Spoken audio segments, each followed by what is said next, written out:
Hey there.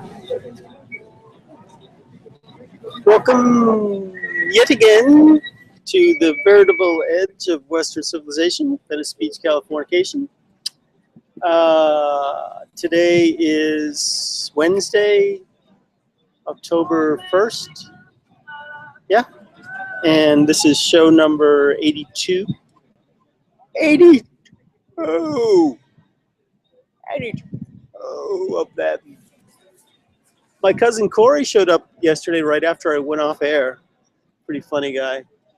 I saw that he called, and I called him. I'm like, "Where are you?" He says, "Oh, I'm in the neighborhood." And I was like, "Really? Where are you?" Right? And I looked up, and he's standing right in front of the booth. He had just come from the Grand Canyon, spent the night at the Grand Canyon. So, and the hot springs outside Taos and everything, and that was his first time in these places. You know, he just had a heavy duty experience. He ran for state representative in Massachusetts and didn't get the position. You know, so it's a real challenge when you have a setback like that to try to figure out, and such a public setback, I think, to, because usually our setbacks are all private, but when you're running for public office and the public says, yeah, I don't think so, it's a real challenge to your ego, if nothing else, but I'm really proud of him because, one, he did it, and two, the campaign got pretty dirty because the other person in the campaign was, what's funny is the other person in the campaign was just indicted like a couple of days before the election for gerrymandering the district. So, there's that old adage that we get the government we deserve. Anyway, he's out. He just went out for a swim, and I'm really glad that he's taken this time away from his, very ambitious career to come visit, and take some time to reassess and sit on the friggin' beach for a change. Sit still for a minute, before you start your next reality check. So, what else is going on? All the news that's fit the print. I'm looking at this piece. This is the piece that we're working on over here.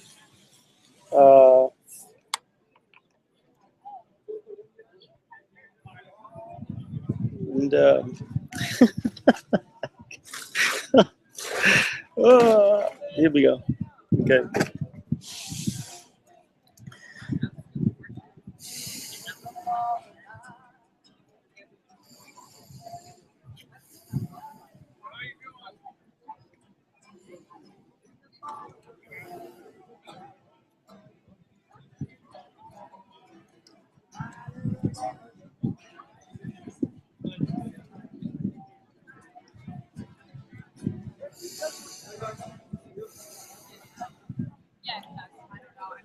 So here's the piece we're working on, and that was in honor of my good friend. You know who you are. Posted an email on a comment on my Facebook today about how he'd love to see me do more of that eye contact thing. So there's some more eye contact for you, brother. Let's move this back a tad.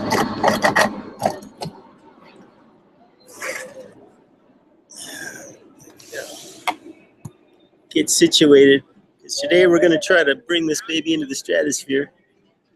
Yes.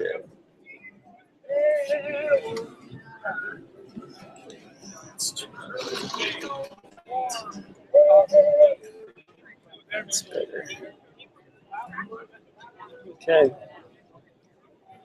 I'm really excited to see where this goes.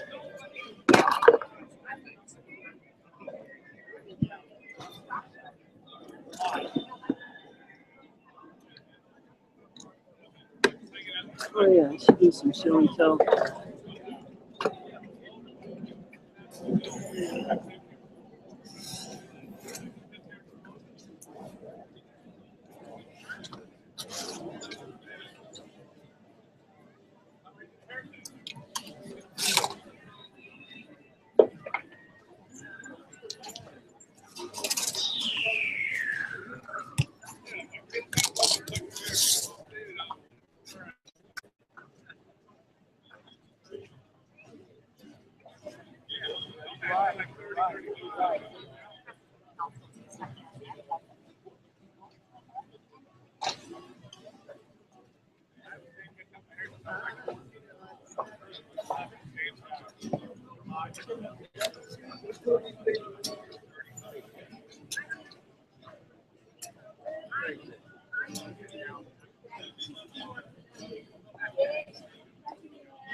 So this is what Buckminster Fuller calls the vector equilibrium. It was featured in, it's also what's known as the seed of life, the first 7 iterations of the flower of life, the first 7 circles or spheres that make up and there's actually 8 because there's another one behind this because these circles are actually spheres, and these are the first 8 cells that appear. So that would be like the first 3 cell divisions, right? 1 splits into 2, 2 splits into 4, 4 split into 8. Yeah, so it's the 3rd cell division and of all life. But it's also the if you see this triangle and these 3 rectangles, those are also the structure inside is what's known as the vector equilibrium, which is the core structure of what's called the torus that's featured in the movie Thrive that made the rounds about 2 years ago. This, of course, is Metatron's cube. All right, Metatron's cube. There are all the 5 platonic solids are in there. You know, the tetrahedron, icosahedron, dodecahedron, cube, and so forth. And then this is basically taking the flower of life rules that you would apply to drawing the flower of life and doing it using the pentagram. So it's literally a pentagram of pentagrams of pentagrams of pentagrams. There isn't any line in here that isn't part of a pentagram. And pentagons, thus. So, doodles, doodles, showing off.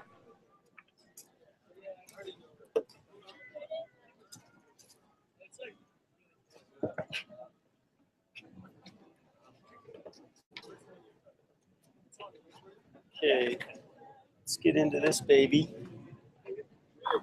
Beep, beep, beep, beep, beep.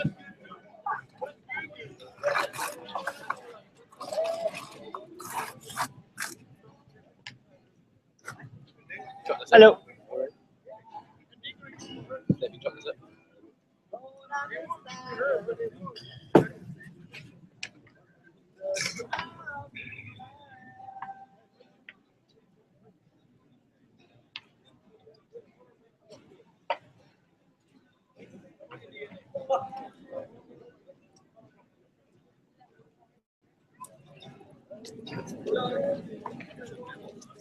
So,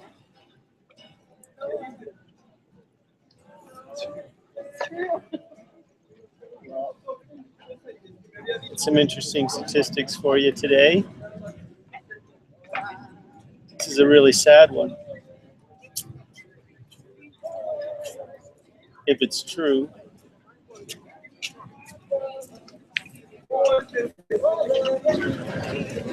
According to this, something that some sort of wildlife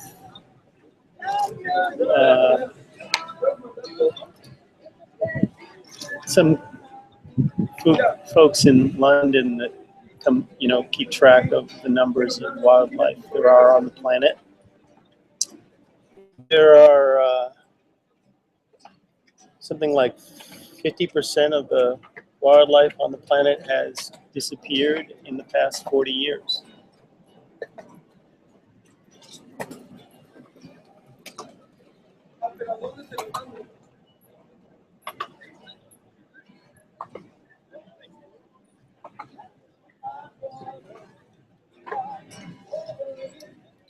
%50 of the wildlife on the planet, on the Earth, has disappeared in the past 40 years.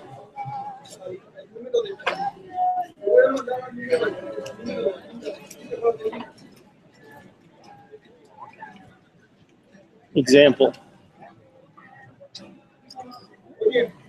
Beginning of the 1900s, there were over 100,000 lions in Africa.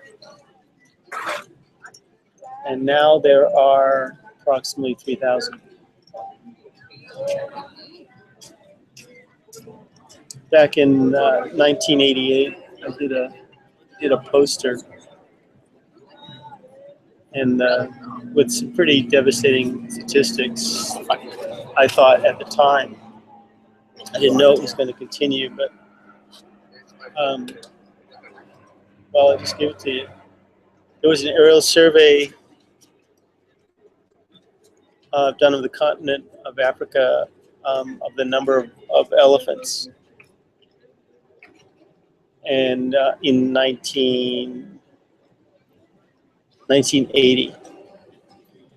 And the number of elephants at that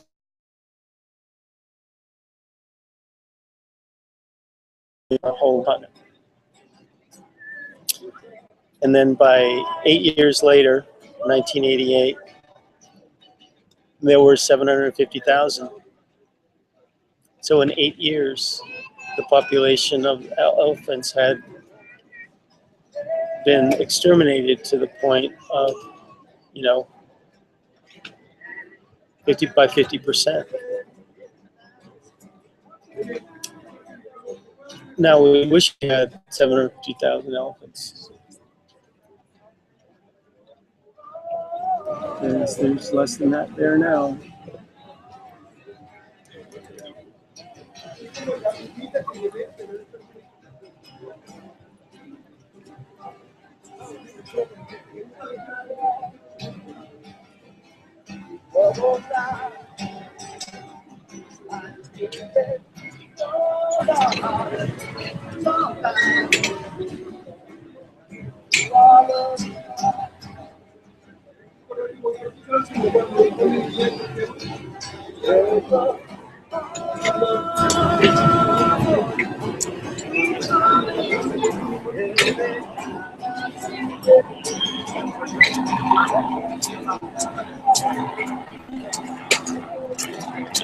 Of course, the main reason why there's less elephants is entirely because of the prosperity of China and the belief that elephant tusk, ground up elephant tusk and rhino tusk is combats male impotency. That's the belief in China.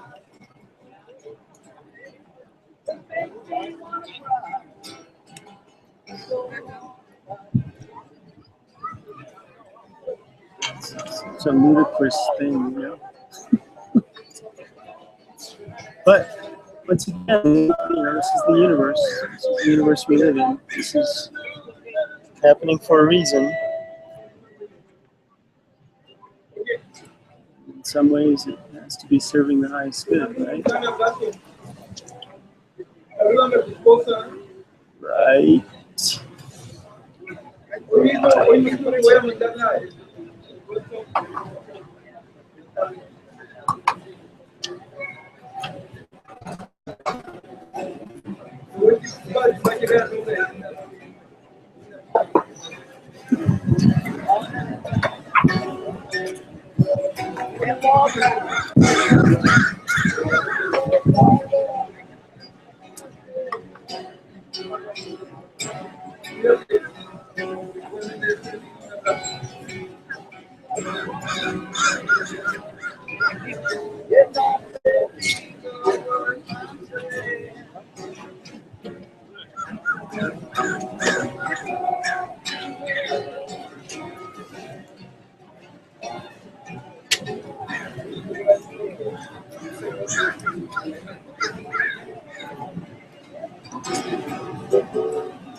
I am continually amazed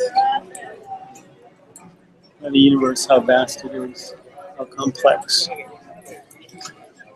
how infinite.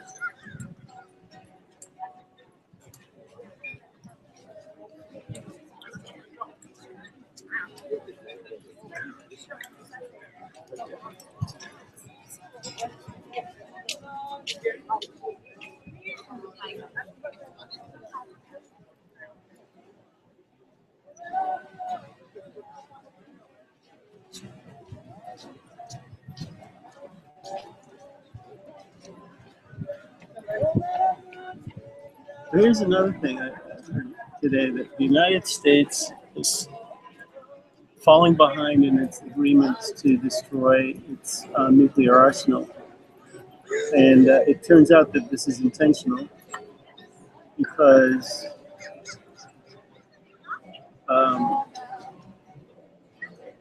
they're trying to determine if it's a good idea to hold on to these nukes in case we need to use them against potential asteroid impacts.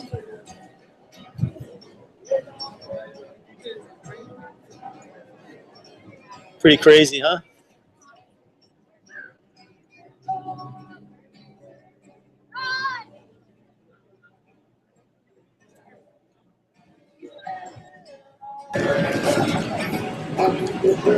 Wouldn't it be funny if we discovered, if there was going to be this gigantic, we had enough lead time to figure out that there was going to be this gigantic asteroid impact unless we did something.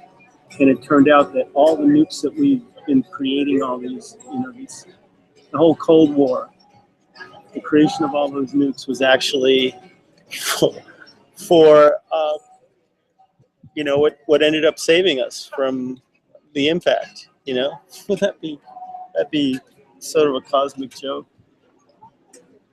So if we didn't have that Cold War and didn't all have, start building up our arsenals of nuclear weapons, then we wouldn't have had them on hand to,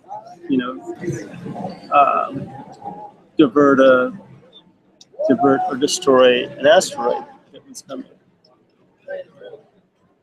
That would be pretty, once again, the universe with its friggin' sense of humor.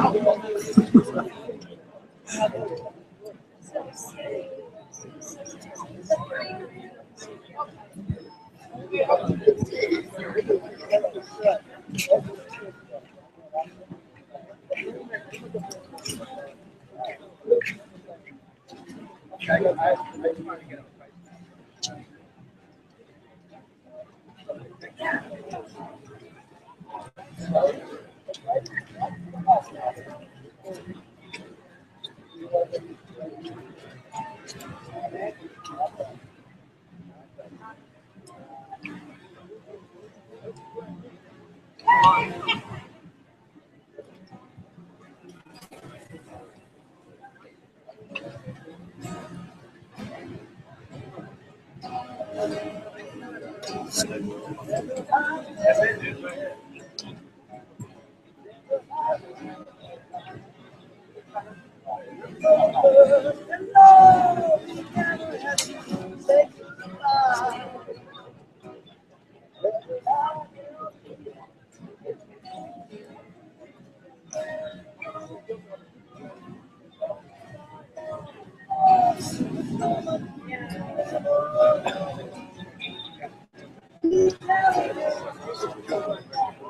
know what? I did wonder though.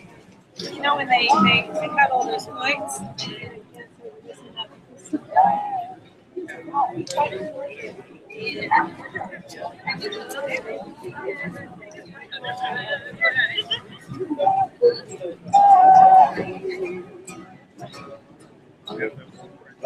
Yeah, exactly.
Yeah.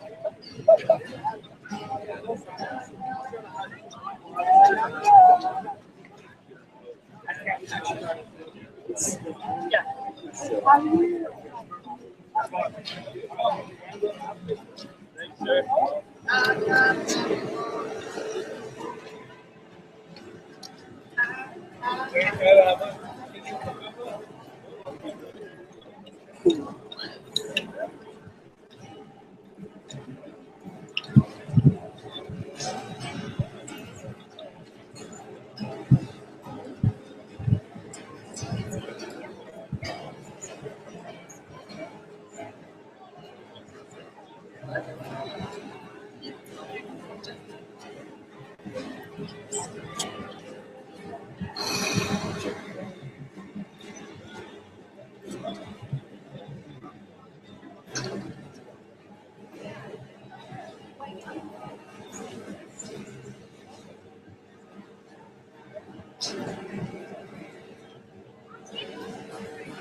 Wow.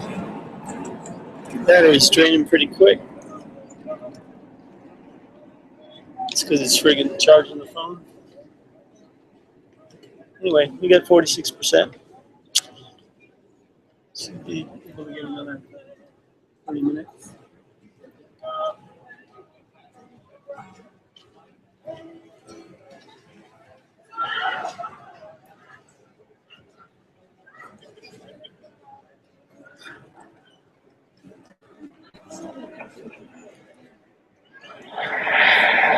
I hope this is as relaxing for you as it is for me.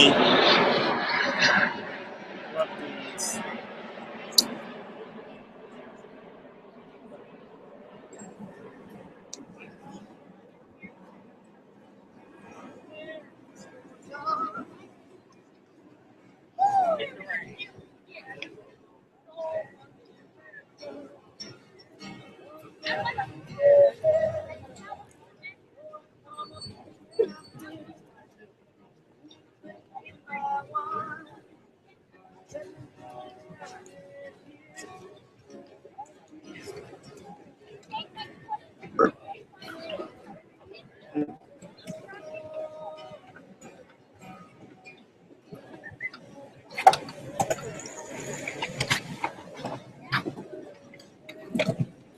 Hello?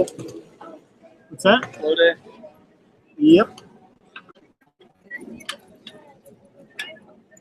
That's cool.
October 1st, 2014. Interesting.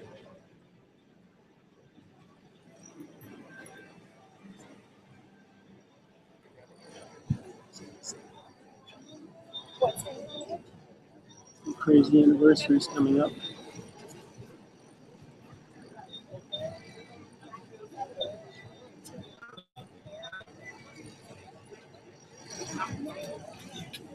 My age.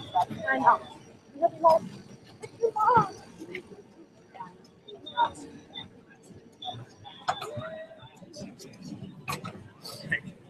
I was seeing kids.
I don't gotta be like 30 or 80. So,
Ja, während die 49ers das Finale.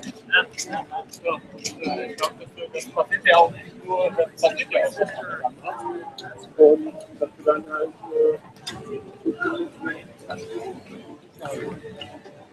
ja, schon, ja.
Collego sul professor, perché ogni si spiega, e ti fa il concetto, scroll di matematica.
Mhm.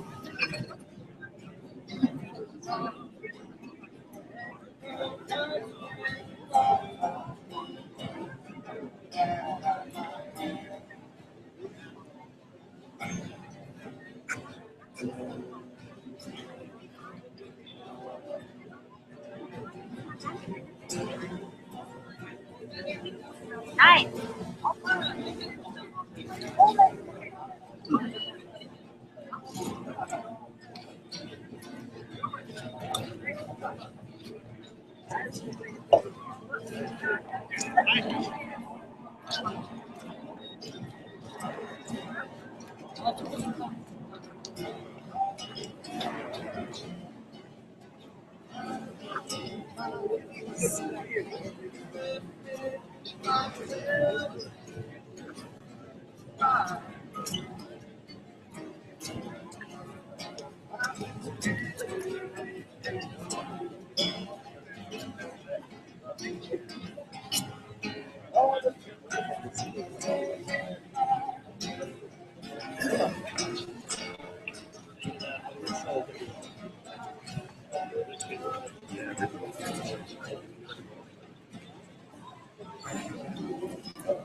ترى الموضوع تمشي مو رياضه ها.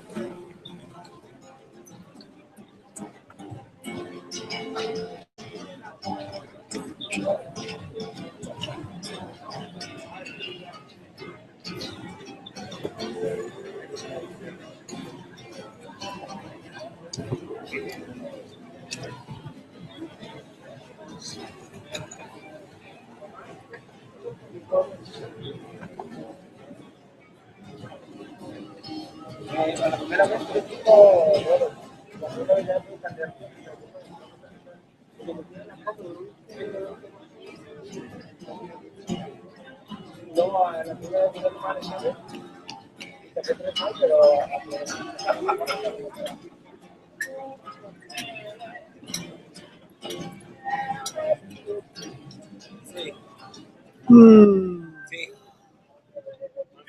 Bueno, que te va a llegar como dentro de 2 semanas el carnet y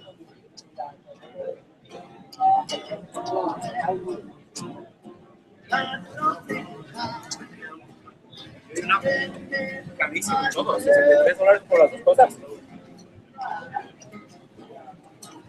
¿Cómo más?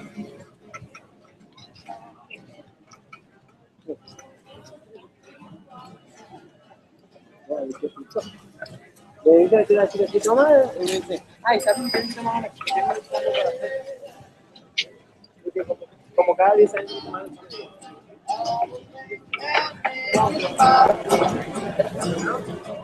La primera 5 errores.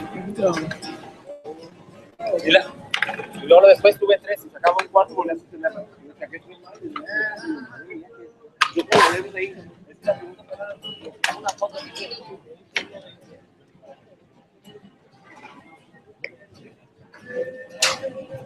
Normalmente a lo mejor enseñas esa foto, pero debajo te pone mi carril izquierdo se está cerrando, ¿sabes? Entonces yo en el signo nunca me fijo, pero sí me fijo lo que pone. Y obviamente pone eso y dice que tengo que ir a otro.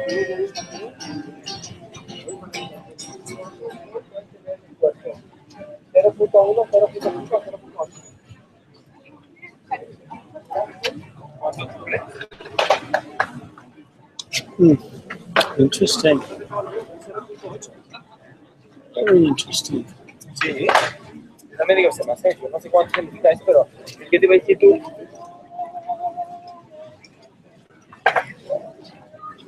What are we at? 27%.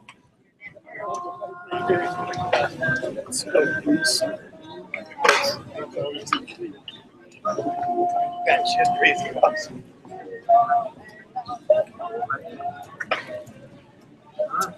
Yo que sé, pero vamos, que la primera vez que saqué las 5 mal, me dice,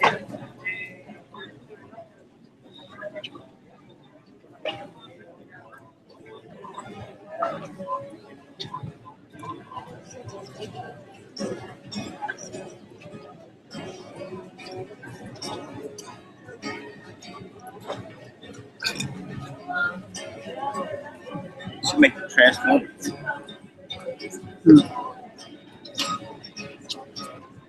Life is a cartoon. Or is life a comic? It's interesting that our comics, who knew that comics would become so important?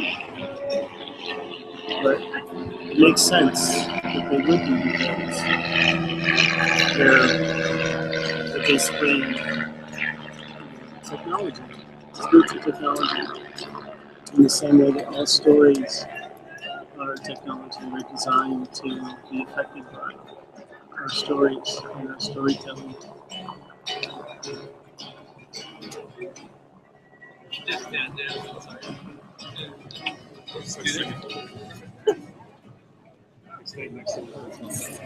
And comics are the stories that we've been telling our children for the past 100 years or so. And then those children grow up, and those are the stories that they know. Stories of superheroes. And so what's the difference between that and the stories that the Hindus told their children 2 or 3, 4,000 years ago about the superheroes like Krishna, and Brahman, and Vishnu, you know, and they had their comic books, they had their paintings of the deeds of these so-called immortal beings, and you always knew who the superhero was because they were painted in blue. And those, and the Egyptians as well. They had their comic book heroes. Their immortals always carried the Ankh. That's how you knew that they were immortal. They were carrying an Ankh.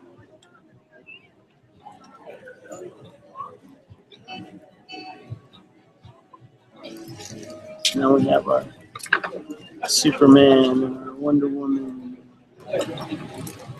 X-Men, and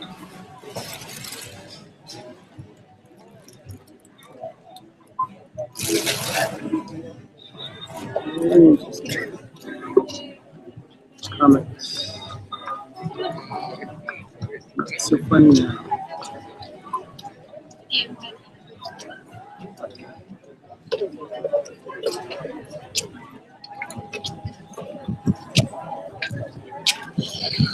No, I actually it's tattoo. And then you make it.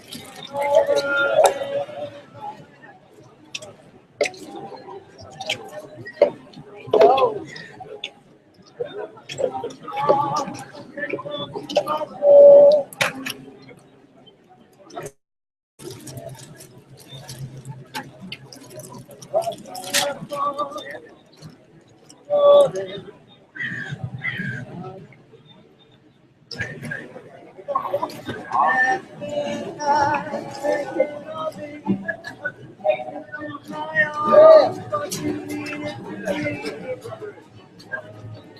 Join us! Yeah.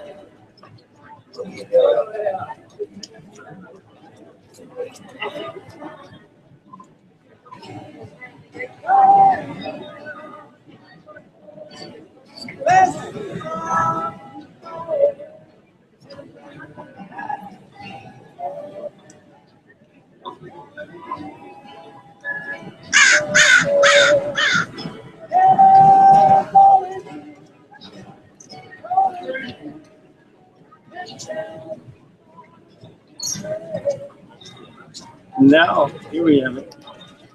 Now we live in an age where people can interact with those comic books. That comic book technology in a new way. Video games. And so video games are becoming the stories that we tell ourselves. And what's interesting is with video games, you become a hero. You get to embody that.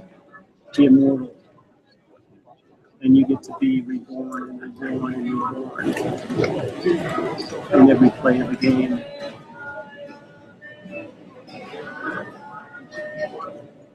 And I think it's definitely had an effect on this generation of children that went to war because they found out that it wasn't like a comic book. But, you know, those video games, we use them to train. We use them, now we even have, you know, the video game gamers are now the drone pilots. Carrying the virtual reality into the sky. Life is so weird. Is it not?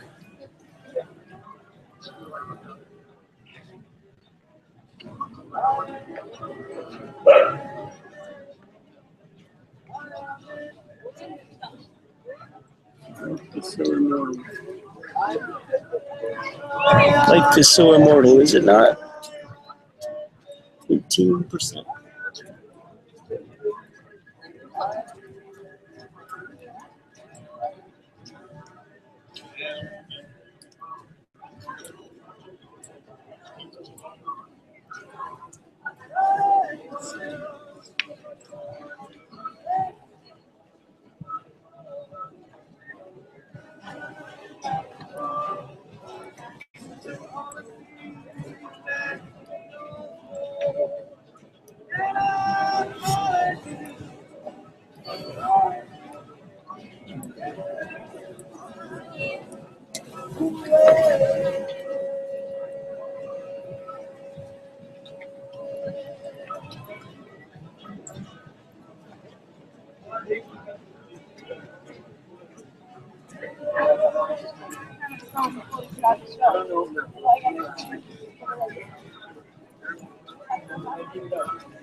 Okay.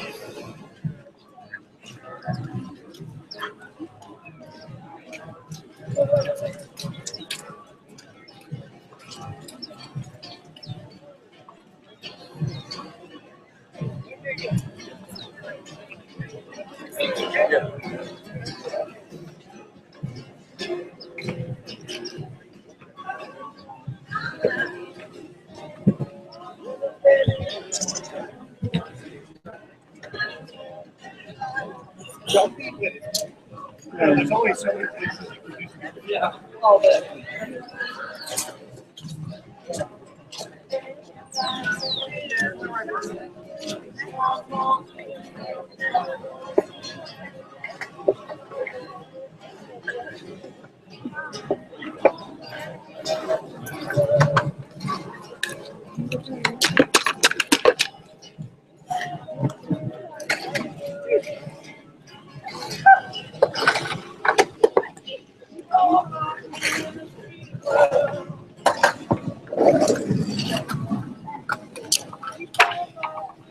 One of the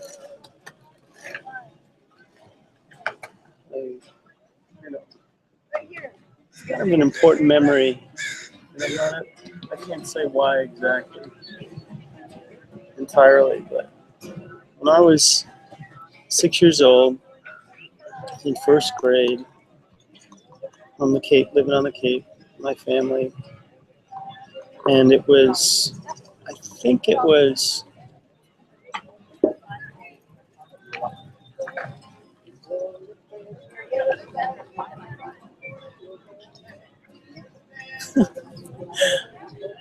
Corey sitting out there. He bought a beach chair. He's sitting out there about 50 yards away, and the cop just rolled right in front of him, checking him out.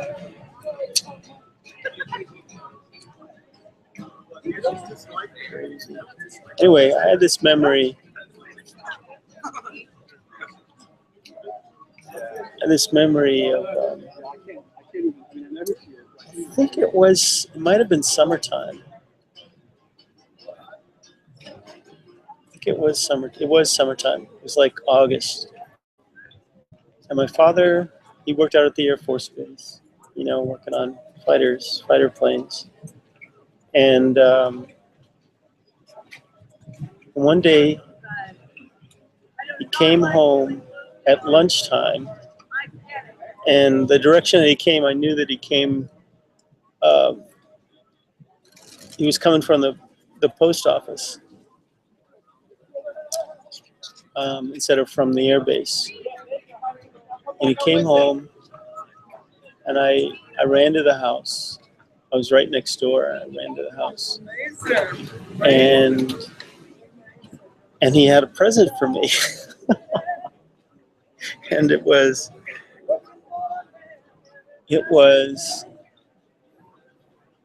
imagine this. It was a cage about that big. And inside of the cage, there was a chipmunk. And he had gone to the post office for, for some business. And somebody had tried to send this chipmunk through the mail. And the postmaster had stopped, had stopped it. And, the chipmunk was obviously traumatized pretty heavily. And my dad volunteered to take the chipmunk, and he gave it to me. And the chipmunk only lived for 2 days. And then it died. And I buried it.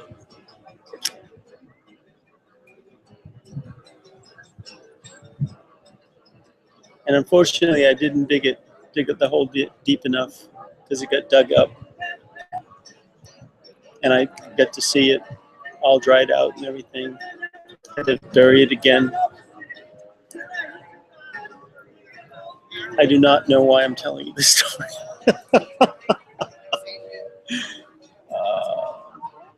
I think one of the things that was really cool about it was that it was so out of the ordinary for my dad to come home in the middle of the day at all, and never mind, and give me such a surprise, And I was so excited, and I was so happy about the chipmunk. It was a pretty heavy-duty story. So I had this picture of this chipmunk in this cage in a box being, tumbled around like it was, spaghetti or something. And I'm really glad my dad rescued it. It was really cool that he thought of me that way. So anyway, I don't know where I was going with that, but I'm probably gonna take my time on this part because I see we have some conflict with Kevin.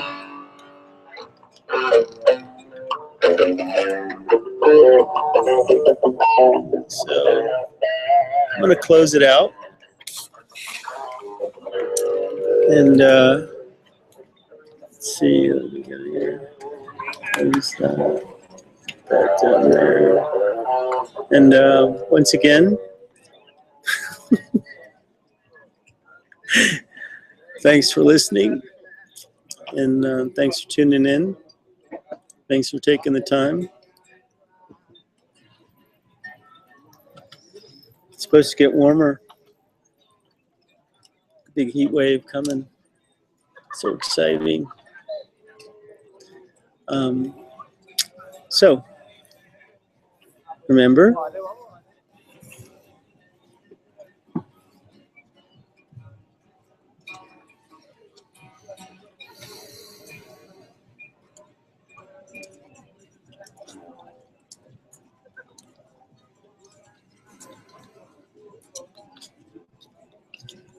we love you.